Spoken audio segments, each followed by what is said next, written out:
Stock ladies and gentlemen, today is October the 17th, 2020, and we're going to be talking about some SmackDown because, ladies and gentlemen, they had their season premiere, and some Raw guys had their last match on SmackDown because they got drafted.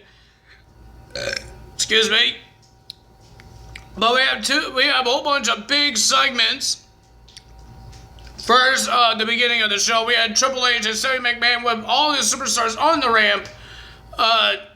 The last guys that will be on Raw, on SmackDown, having matches, and the rest of the SmackDown roster, the new faces of SmackDown, and the old faces as well that did not get got drafted on the same show, to the same show. And ladies and gentlemen, they talk about the new faces, and they talk about the matches that's going to be happening on SmackDown. And ladies and gentlemen, then a brawl happens with every single wrestler, mostly the male wrestlers, were attacking each other. And ladies and gentlemen, to end the whole thing, then we had Daniel Bryan making his return and making his debut into the WWE's Thunderdome. He came out back, and ladies and gentlemen, people are happy. We actually heard people say yes, yes, yes. But ladies and gentlemen, we got some Hall of Famers, some people on the screens of the Thunderdome. We got Brie Bella, Jeff Jarrett, Goldberg, Ric Flair, and I believe Charlotte Flair, I don't know, I don't remember. But there was a lot of people on there. I believe Keith Lee was on there, but they didn't say anything. Goldberg was on there when the main event was happening. But yes, and Daniel Bryan talking about the new faces that he wants to fight because he's back. Because, ladies and gentlemen, if you guys know why he was not at wrestling, is because him and Brie Bella got a new baby. So he was doing parenting with his new baby. So, yes, that's why he was gone for 4 months. I think. I hope that's why. Nothing really bad happens. But ladies and gentlemen, and then he talked about all these new faces that he want to fight, and then here comes the Messiah. I was going to say Monday Night Messiah, but he's not on Monday nights. But ladies and gentlemen, the Messiah, Seth Rollins came out and he says, "You don't want to fight me," and he blah blah blah, stuff like that. He says he was trying to make a future for a SmackDown now, make it better. And he says, what future and what side is Daniel Bryan on? The greater good with the Messiah or against him? And of course, Daniel Bryan did not say he wants to be with him because, ladies and gentlemen, he called Seth Rollins' idea a little dumb. And ladies and gentlemen, Seth Rollins got mad about it and he punched Daniel Bryan in the face. He stomping on him, and then, ladies and gentlemen, Daniel Bryan reversed into a flying clothesline, and then he did the yes kicks. Seth Rollins ran away like a big baby, and then, ladies and gentlemen, he got cut off because of the Mysterios. Another people that came to SmackDown got drafted to SmackDown. Ray and Dominic, and ladies and gentlemen, Seth Rollins says, "Don't hurt me." He ran back in the ring, and he told Daniel Bryan, "Work with the greater good." And Daniel Bryan said no. He walked away. He's out. And then, ladies and gentlemen, his old disciple, Buddy Murphy, he came out to look like he wanted to help Seth Rollins until Murphy attacked Seth Rollins. He attacked him, and Seth Rollins ran away. And ladies and gentlemen, Murphy was trying to give a handshake to the Mysterios, but the Mysterios does not trust Mr. Murphy yet.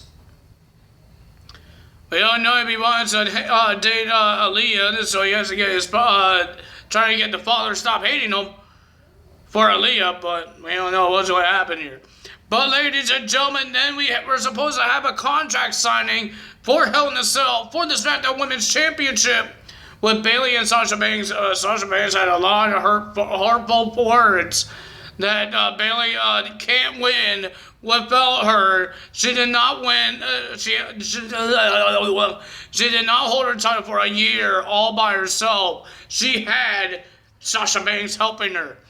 But ladies and gentlemen, she says she's going to end that at Hell in a Cell. But Bayley says no. She's not going to sign the contract. She took her chair I don't know why you brought a chair there. What's the point of bringing it? You're not going to use it. She ran away, but Sasha Banks told her, no matter how or how she's going to sign it, she's going to sign it. I know that's not the same word she said, but she's going to make Bayley sign the contract and go to Hell in a Cell. Ladies and gentlemen, now let's get to the WWE's matches. The SmackDown matches. We have Lars Sullivan versus Raw's Jeff Hardy. Pretty decent match, but ladies and gentlemen, we all know who's going to win this because Lars Sullivan couldn't stay down. He's another fiend, but he's just a big monster guy that won't. It's hard to keep him down. But the winner of that match was Lars Sullivan with a freak accident onto Jeff Hardy. Then we had the New Day's farewell. They had their farewell speech, talk about their the things that they've done, where Kofi won his world championship. The New Day win, holding the tag team titles, the longest reigning tag team champions, and all that stuff. And ladies and gentlemen, they got emotional. They said they're brothers, they're very best friends. But ladies and gentlemen, they are having their last match as a trio against Sheamus, Shinsuke, and Cesaro. Sheamus would be going to Raw as well, but it's not really emotional than New Day. They've been together for 6 years. Sheamus, you're not leaving anyone. You're just going there by yourself. You've always been a singles competitor, so it's not really emotional with Sheamus. But ladies and gentlemen, the weirdest thing is that the Bar reunited for one night only, Cesaro and Sheamus. Pretty decent match, but the winner of that match was the New Day. They got the win. I thought there was going to be a heel turn from Big E, but ladies and gentlemen, there wasn't. They group hugged. They had some words to say to each other. They were crying. And ladies and gentlemen, that's the end of Big E, the New Day, with Big E with the New Day. And let's see, can Big E win championships on his own?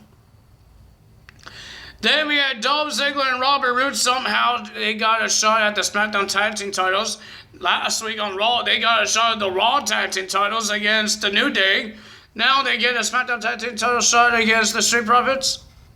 Why? How? It should be different. I know they beat them 2 weeks ago in a 6-man tag team match teaming with Randy Orton. But shouldn't that be different? Because now these are the SmackDown Tag Team Championships. Shouldn't you beat them again to become the number contenders? You beat Raw Tag Team Champions, not SmackDown. But they got their shot, but the winner of that match by a DQ was Dolph Ziggler and Robert Roode, I think. That's what it says. It says Robert Roode and Dolph Ziggler wins. But ladies and gentlemen, they were attacking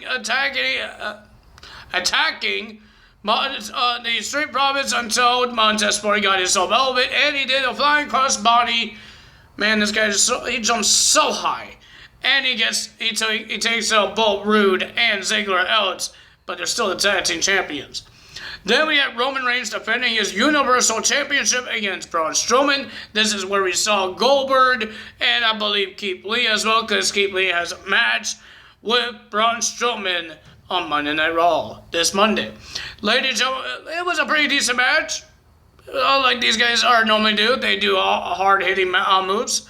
But the winner of that match, and still the Universal Champion Roman Reigns, Lady Jody did a weird way of doing a low blow because the referee couldn't see it. But Braun was doing a pinfall, and then Roman Reigns used his arm where the crotch is, and he flips his arm over and did a low blow where the referee. I think it was pretty genius because the referee can't see it. Like if you go kneel down and do the low blow, the referee's gonna see that. Right? Any type of low blow, the referee's going to see it. Because he's going to see your hand through the legs or the leg. But this is a pinning, and the ref can't see it. The ref was on the other side, and the arm and the crotch was on the other side. And he go, there you go. I believe he did it again. They said he did it again against Jey Uso. I didn't see it, but I saw this one. And he did a spear. Braun Strowman kicked out, but ladies and gentlemen, Roman Reigns gets a win with a submission with a guarantee onto Braun Strowman. there was no celebration because Jey Uso came out. But Roman Reigns is showing an example of Jey Uso if he does not choose the right choice. He was destroying Braun Strowman with a chair multiple times. There's some, we have some WWE personnel coming out and referees telling him not to stop doing this. But ladies and gentlemen, Jey Uso came in. We got some talking from Roman Reigns calling him embarrassment. And he says, I would give you a choice. You could hit me or Braun Strowman with the chair. So he sized the chair to Jey Uso. He turned around with his back facing Jey Uso and Braun Strowman on the ground. Jey Uso looked like he wasn't going to hit Braun Strowman, and then he was about to hit Roman Reigns, but he dropped the chair. Roman had a smile. He turned back, and then he got chopped in the throat, and then a super kick by Jey Uso. Jey says, I love you too, and start whacking 2 times onto Roman Reigns.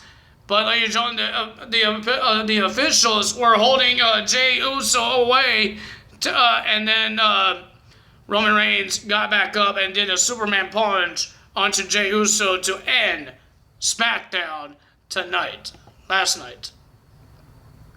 So if you guys enjoyed this video, please hit the like button, leave a comment below, hit that subscribe button and notification bell, and I will see you guys for Monday Night Raw results on Tuesday.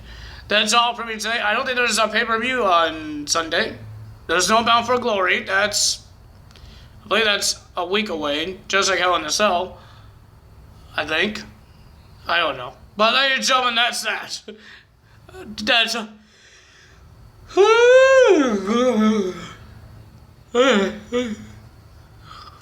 there you go. That's all for me today. Tyler is out. Have a great day. Tyler's out. Bye-bye. Bye.